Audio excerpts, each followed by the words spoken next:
Suspense. And the producer of radio's outstanding theater of thrills, the master of mystery and adventure, William N. Robeson. We beg the indulgence of the aficionados of bloodshed. We pray patience of the connoisseurs of carnage, the hoarders of horror, and those who treasure terror. Tonight we murder no one. Tonight our heroine enjoys every moment of the predicament in which we place her.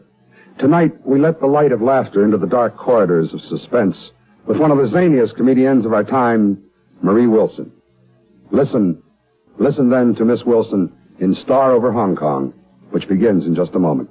Here's actress Joan Bennett. It's terrible to try to act with a dreadful cold. To feel better quickly, I take 4-way cold tablets, the fast way to relieve nasty cold distress. Yes, tests of 4 leading cold tablets proved 4-way fastest acting of all. Amazing 4-way starts in minutes to relieve aches, pains, headache, reduce fever, calm upset stomach, also overcomes irregularity. When you catch cold, try my way. Take 4-way cold tablets, the fast way to relieve cold distress. 4-way, 29 and 59 cents. Here's a word about another fine product of Grove Laboratories. Does dandruff dull your hair, leave scalp itchy? Get Fitch Dandruff Remover Shampoo and get rid of unsightly dandruff in 3 minutes. 3 minutes with Fitch regularly is guaranteed to keep embarrassing dandruff away forever. Apply Fitch before wetting hair. Rub in 1 minute. Add water. Lather 1 minute. Rinse 1 minute. Every trace of dandruff goes down the drain. 3 minutes with Fitch, unsightly dandruff's gone. Fitch can also leave your hair up to 35% brighter. Fitch Dandruff Remover Shampoo. And now, Star Over Hong Kong, starring Miss Marie Wilson. A tale well calculated to keep you in suspense.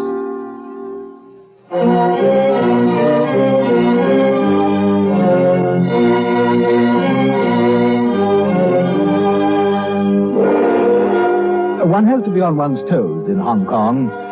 Touchy duty, one crisis after another. Had one recently nearly undid us. Movie star from America. Very beautiful girl.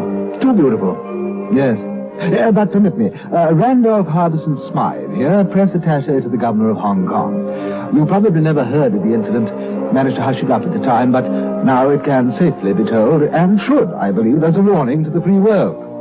It began at the Hong Kong airport. I was there to welcome a rather important member of Her Majesty's loyal opposition, who was on a fact-finding junket to the more distant outposts of our one-time empire. However, the first passenger off the plane was not the member from Upper Cotswold, but a little man in one of those dreadful Hawaiian shirts. As soon as he saw the group of native reporters who had accompanied me, he started giving orders. She'll be out in just a minute. First shot at the top of that ramp, then a couple coming down, then she'll be glad to pose for any individual shots. Now, which one of you guys is Harbison Smith? It's Harbison Smythe, and I am he. Glad to meet you, Smitty. I'm Joey Finn, Mid-Century Mammoth Studios. Now, I gotta hand it to you, Smitty. Our own people didn't... I must confess that I haven't the foggiest notion what he was talking about, and I couldn't have cared less. Okay, honey, action, camera. And then she appeared at the door of the plane, her arm raised in greeting, her hair framing her face in gold, her smile flashing, her tight dress enhancing that with which nature had already been over-generous. And I remembered a cable I had received 2 days ago alerting me to the arrival of Celestine Mayhew of the American cinema. I had disregarded it since it is not usually my policy to greet theatrical people, but I must say my first glimpse of Miss Mayhew convinced me that the policy would have to be revised. All right, boys. Got everything you need?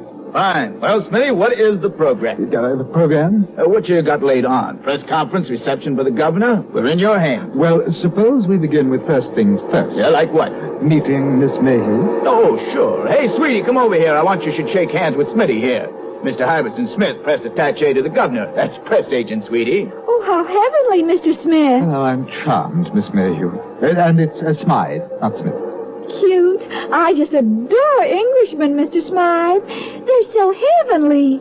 And it's not true at all that they're cold. Is it? Oh, dear, no. No, not at all. I dare say you'd like to meet the press. Oh, yes, I just love reporters. Gentlemen, I give you Miss Celestine Mayhew of the American cinema. That's Mid-Century Mammoth Studio, boys. Oh, boys, I think it's so heavenly of you to meet me. I just love Hong Kong. It's just heavenly. I do believe it's my favorite city in the whole wide world. I can't wait to try some real chop suey, the way you prepare it in Hong Kong.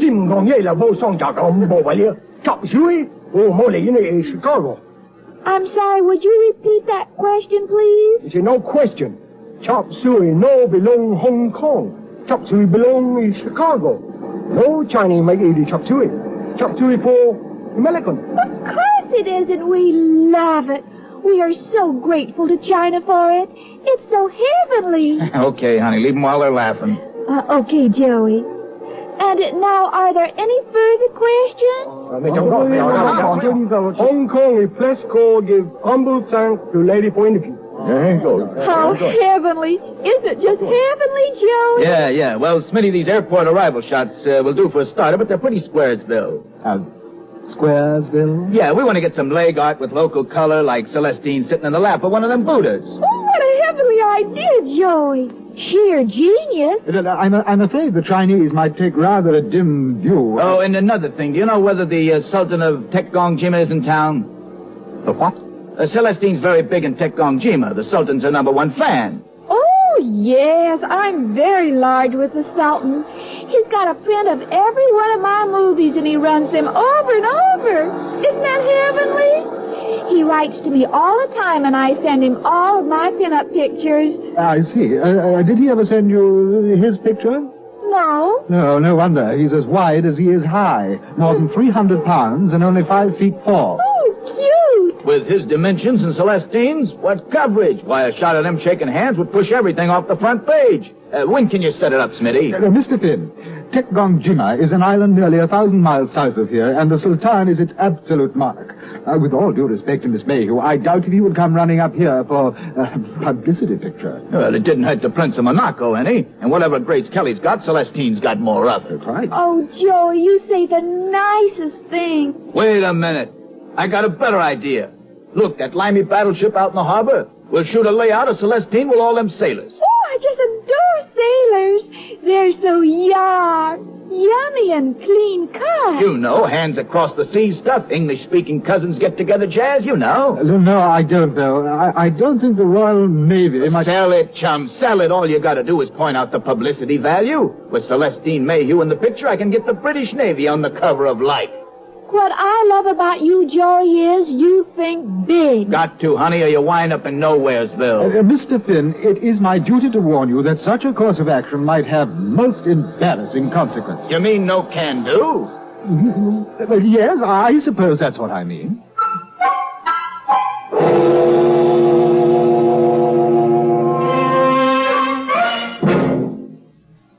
America's traffic accident rate is tragically high and unnecessarily so. What makes the problem so difficult to deal with are emotions, which so many people bring into play when they sit behind the wheel. Scientific studies show that most of our accidents are caused when drivers give way to childish impulses. The driver who insists on going when the traffic light says stop is behaving like a spoiled child. So is the fellow who thinks he's too important to obey the legal speed limit.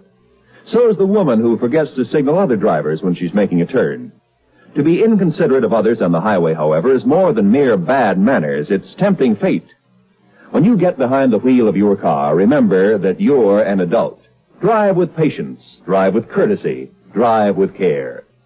Safety-conscious drivers get where they're going just as fast as reckless drivers do. And more important, they arrive alive. If you plan to live to a ripe old age, act your age wherever you drive. And now, starring Miss Marie Wilson, Act 2 of Star Over Hong Kong.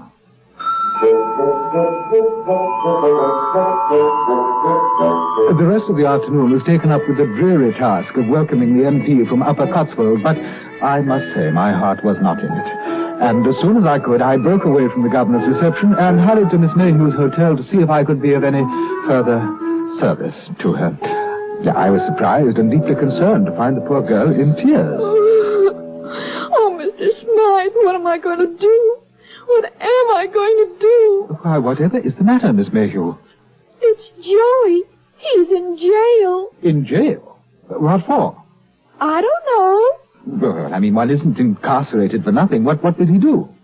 nothing. We just went for a boat ride. A boat ride? Yes. Joy hired one of these cute little Chinese boats, and he told the man to take us out to that big battleship in the harbor. Oh. Only they wouldn't let us on the boat. Naturally. And while Joy was arguing with the sailor at the gangplank, a lot of other sailors started crowding along the deck rail. Naturally. They waved at me and whistled. Oh, they were so cute.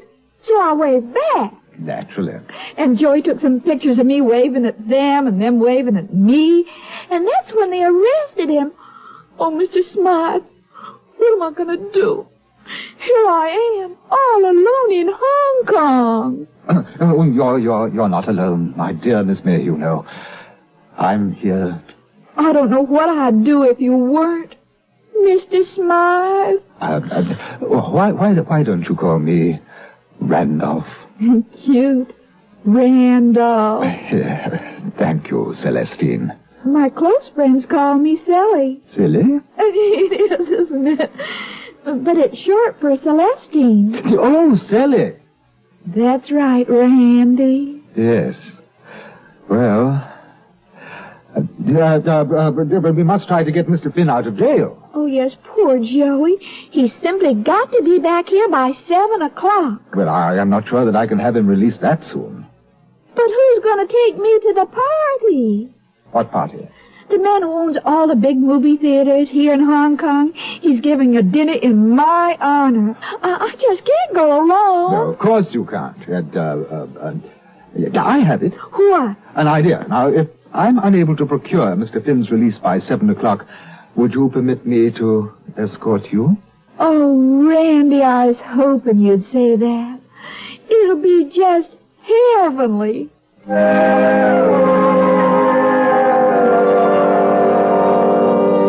My heart wasn't really in getting Mr. Finn released, but I went through the motions, confident that the port security officer would be reluctant to let him go. He was. By rights, Mr. Smythe, I should hold you responsible for this mess. Me, Captain? Why? Oh, you're the press attaché. These types are your responsibility. However, he's ours now. Well, what are you holding him for? Violation, Official Secrets Act. Oh, now, come on, Captain. Whatever else he may be, this Finn chap isn't a spy. The law is very explicit. The foredeck of HMS Lionheart is classified. Guided missile installation, all that sort of thing. And he was caught in the act of photographing it. No, he was photographing Sally. I mean, Miss Mayhew, with the sailors in the background. And the guided missiles. A pure coincidence. Quite. Well, I'd like to make arrangements for his release. Negative. This is a matter for the Admiralty. It may take months. But, what about Miss Mayhew? I am afraid, Mr. Smythe, that Miss Mayhew is your problem. Bitter? Yes, isn't it? Oh, well, I'd done what I could. Perhaps I could do more tomorrow. But right now I was late for my engagement with the celestial Celestine. And I hurried home to change. I was just putting the last stud in my dress shirt when the phone rang. Harbison Smythe here. Hello. Oh, hello, Sally. I'm just leaving. Well, don't pick me up at the hotel, because I'm not there. Oh? No. You see, this charming Chinese gentleman called for me, and he just wouldn't take no for an answer. He said they were all waiting for me and everything. And since you are just a wee bit late, I knew you wouldn't mind my running on ahead. No, perhaps you just as soon I didn't come at all. Well, of course not, silly boy. It's just a heavenly party. Oh, man. Isn't that heavenly?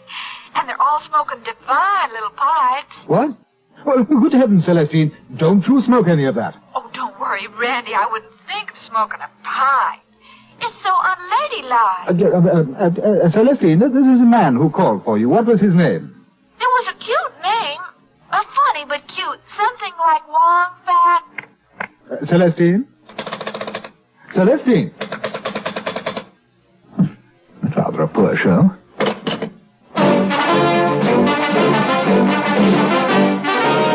I rushed to the home of the theater owner. There was a party there, all right. The guests were chatting and sipping cocktails, and the air was filled with the fragrance of women's perfume without a trace of the smell of opium. There was only one thing wrong. The guest of honor, Celestine Mayhew, had not yet arrived, and I had a terrible suspicion that she never would.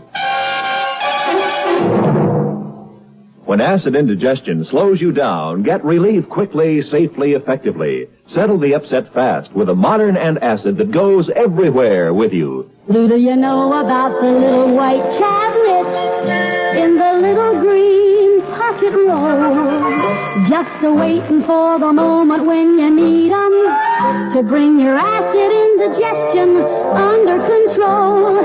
Tums are the little white tablets in the little green pocket roll.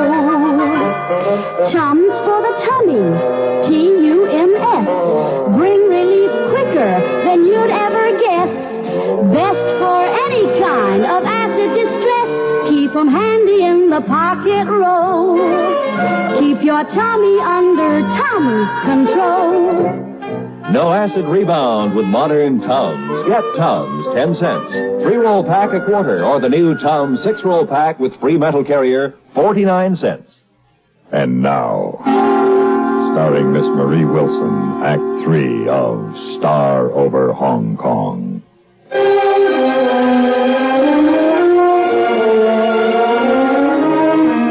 I drove at once to the port security office, but the captain wasn't there. Nor was he at home or at his club. Well, at last I located him by phone at the home of the theater owner, where he had gone, presumably, to investigate Celestine Mayhew at close hand. Won't your business wait until morning, Mr. Smythe? No, I don't think so. Captain, you've got a kidnapping on your hands. It's a common crime in the Orient. Not when the victim is Celestine Mayhew. Oh, nonsense. She's due here any minute. But she'll never arrive. She was lured from her hotel by a man named Wong Fat something or other. Now, does the name mean anything to you? Oh, I'd have to consult my files. No, just off the top of your head, do you know any Wong Fats? I seem to remember a Wong Fat Lee. We executed him for murder a few months past. That's the wrong Wong. Then there's Wong Fat Chung. You must know him. He's a charming chap. He's pastor of the Victoria Presbyterian Church. Sounds like an unlikely suspect. Oh, she said it was a cute name just before the line was cut. Cute name? Would Miss Mayhew consider Wong Fat Toy a cute name? She might. What about him? Slippery customer. We've been watching for him for some time. We've never been able to take him into custody. But why is he under surveillance? Oh, he's in the export business, but we have reason to believe that his real occupation is smuggling. He does a lot of trading with the islands down toward Borneo, Celebes. Wait a minute, including the island of Tekkongjima? Yes. I believe he claims to be a sort of personal representative of the Sultan of Tekkongjima. That's our man. Where can we find him? Oh, he lives, he's go down on the dock near Queen's Pier. Well, let's get cracking and I'll meet you there. All right, old boy.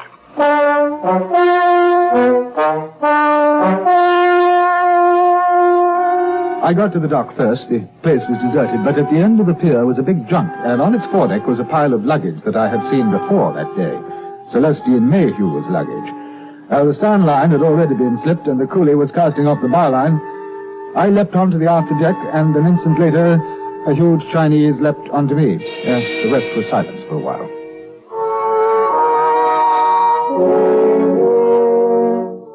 When I came to, the first thing I saw was the port captain slapping handcuffs on the last of the sailors, and the next thing I saw was Celestine Mayhew, and she appeared to be quite upset. I really think you owe me an explanation, Randolph. Mr. Wong has just been heavenly to me all evening, and he was just about to take me for a moonlight boat ride when you had to go and spoil everything. That would have been quite a boat ride, Celestine. What do you mean? Well, no doubt you've been too busy to notice the cargo on the forward deck. What are you talking about? Your luggage. My guess is that your moonlight boat ride was a trip to Tekkongjima. Where my Sultan lives? Well, why did you go and stop it? It sounds like a heavenly trip. One way. Did the Sultan ever mention his wives when he wrote to you? Wives? Yes, wives. 34 of them. Last time they were counted, and I'll wager quite a few of them were provided this way by Mr. Wong. Well, Wong, do you wish to make a statement now, or must we force one from you later? It is as the brash one says. Sultan Tekkongjima, good friend a long time. He now like 34 wives. He only wants this lady. Soon Sultan have a birthday. I bring him lady for birthday present. Isn't that a charming thought? Me a birthday present for a sultan. Well, really, it's just... heavenly?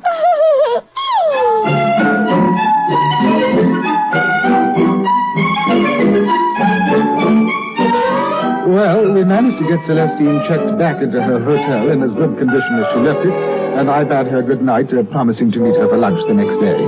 But when I arrived, she had checked out again. And no one could or would tell me where she'd gone, so once more I went to the port captain. Now, there's nothing to get excited about, Mr. Smythe. Miss Mayhew's quite all right. I saw her off at dawn myself. Oh, where to? Singapore? Oh, heavens, no. We should not want to embarrass another of Her Majesty's possessions. Oh, no. I went to the trouble of laying on a Royal Air Force bomber which will take them non-stop to Guam. I felt it better for all concerned that they should return to and remain on American soil. They? Is Mr. Finn with her? Indeed he is. But what about the spy charge you were holding him on? Oh, there are sometimes higher considerations, Mr. Smythe, such as world peace. I don't understand. Now, supposing Wong Fat Toy successfully spirited Miss Mayhew to the Sultan of Tekkongima, do you think for a moment that the American government would submit to such an indignity? Oh, no. The American Seventh Fleet would have become involved, and inevitably certain units of the British Navy. And what with the state of the world today, who knows where the affair would have ended? Yes, I see what you mean. I hadn't looked at it quite that way. It's a pity you didn't. I tell you, Smythe, that girl was the fuse that could have ignited the powder keg of Asia. Oh, I dare say. Still, I should have liked to have had an evening of her company. Oh, so would I, oh boy, well, so would I. But there are times, in peace as well as in war, when we must make sacrifices above and beyond the call of duty.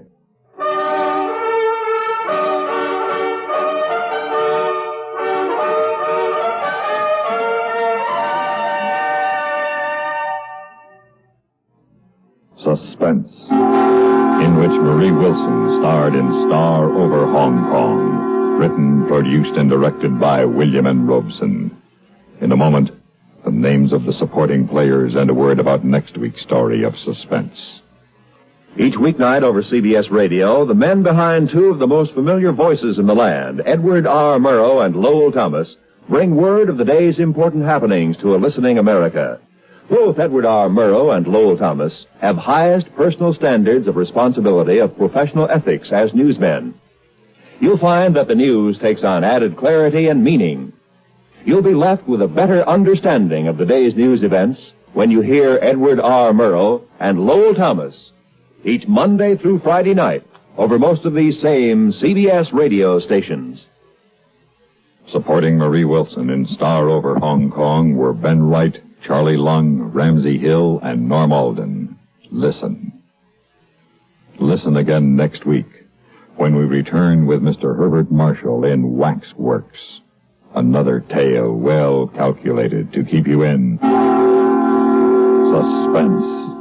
Miss Wilson is currently appearing in Ken Murray's Blackouts at the Ritz Theater in Los Angeles.